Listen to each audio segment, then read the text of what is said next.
Good afternoon. Welcome back to the channel. Hope everyone had a wonderful trading session. Today is Tuesday, January the 7th. Opposite day? Yeah, a little bit of a turnaround session for the overall market. Yesterday it was all about the FANG names in a good way. Today it was all about the FANG names in a bad way. Even semiconductors catching it on the chin. Yeah, let's just dive in. SPY down a little over 1%, NASDAQ down 1.8%, the IWM and the small caps down just under 1% at 0.8%, the Dow down about 0.42%. So yeah, across the board, just a brutal sell-off day. It seems that the SPY, we're still in this neutral positioning on the daily, but things are starting to get a little interesting. We've kind of built up a channel that is, we can see here, between 602 and 581. But until we break above or break below, we're just still kind of in la-la land, it seems. Even though the SPY had a pretty good session yesterday and Friday, we just erased all of that. So we're pretty much back to square one where we were a few days ago. It got a little bit funky with I'll start out with the advanced decline issues, because you can see it clearly here at 10 o'clock is when things got really nasty here. Even on the VIX, you can see the VIX had a big spike up. VIX even up about a little over 11% today.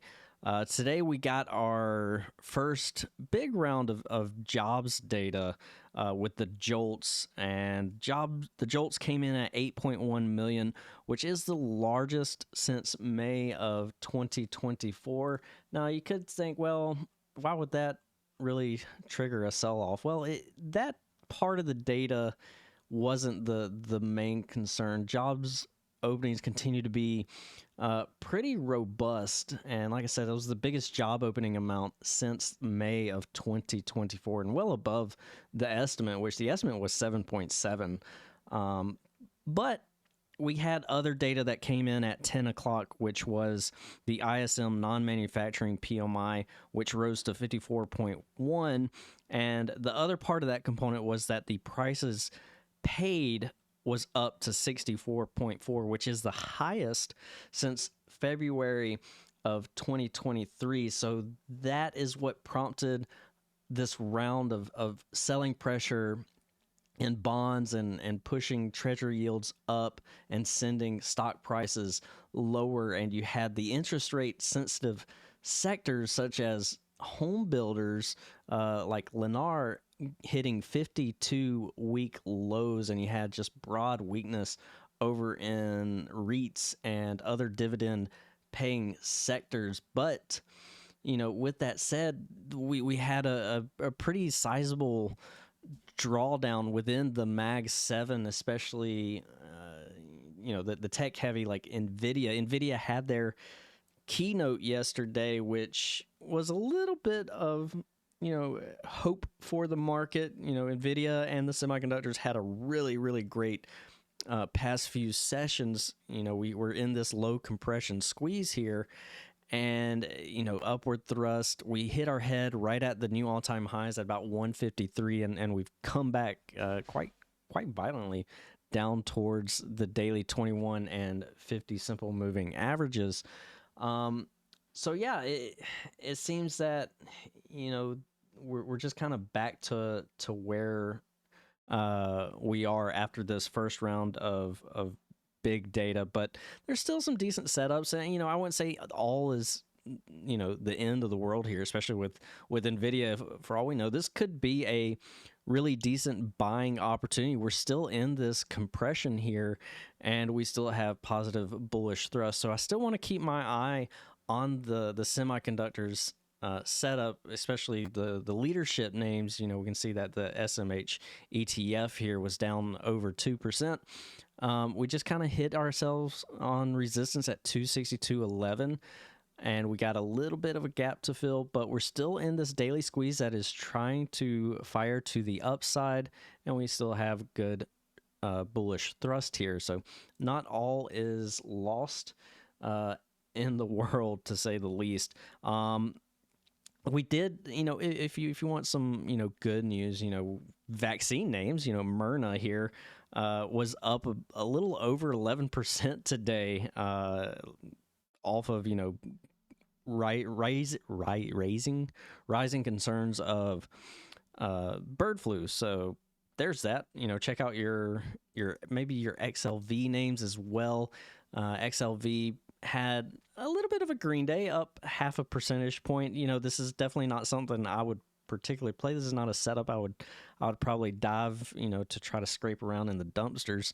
But yeah, there's a little bit of green light there. The XLV and the healthcare sector, and especially your vaccine names such as Myrna and all of them. So check those out if you want.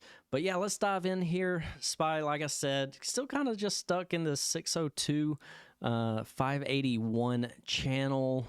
We'll see if we continue to get downward pressure here. If we zoom into the hourly, I talked about this a little bit yesterday when things were right here at the hourly 200 where we could see some resistance. I said, usually when you have these breakouts of the key moving averages, usually you want to see a little bit of a check-in, like, hey, I'm going out on the town, Mom, but I need to come in and, check in with you later. We never quite did that until, recently. And of course, when you come in and check in with Mom at the hourly 50, we broke through, and that's usually not a good sign. So now the market is trying to figure out where she can build up a little bit of support, and maybe right here at about the 585 mark, but below that there is a tiny gap to fill down here. And then of course you got a bigger support down here at 581, which has already been tested. So support remains to be strong here at 581 until something changes. But we have moved from a neutral position to a neutral bear, and that's something that we want to take note of. And we just couldn't get above this hourly 200. Let's move on over to the Qs real quick and check them out. NASDAQ down almost 2%, back down to the daily 50 here. You kind of retested that here.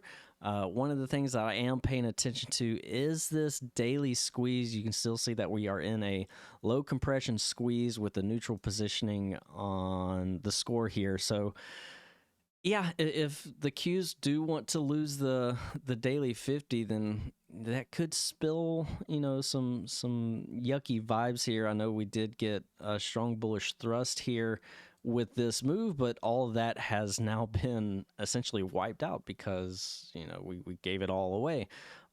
So if we get some follow through and we happen to close below the daily 50, that's something that we need to be aware of. Let's go into the hourly check-in, see a little bit more of the finer details here.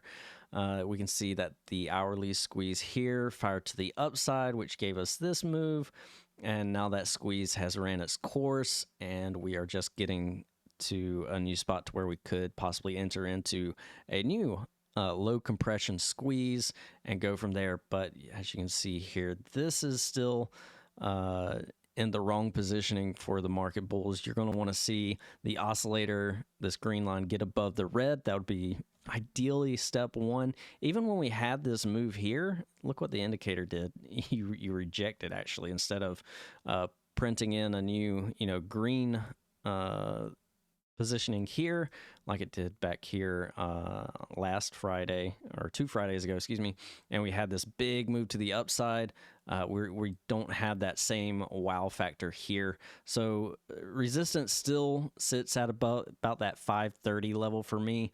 Until we break above that, it's still pretty much the bears market to lose. They kind of sunk their teeth in a little bit. There's a small gap to fill towards about 510. And yeah, we'll kind of go from there.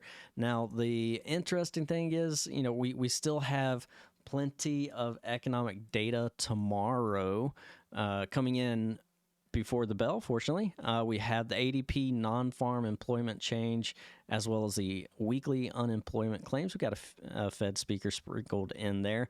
Then we got a few data prints, and then we got the 30-year bond auction, and we have FOMC meeting minutes, and that could make things a little interesting as we get into more insight. We get more insight about how overall FOMC participants feel about, the dot plot. I do believe there was some dissension on the last meeting, so we'll get some more insight on that, and we'll just get more info.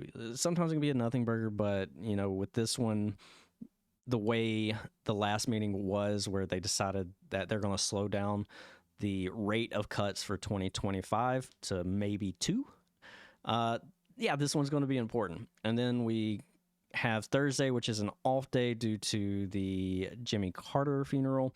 And then we are back at it on Friday with more jobs data there.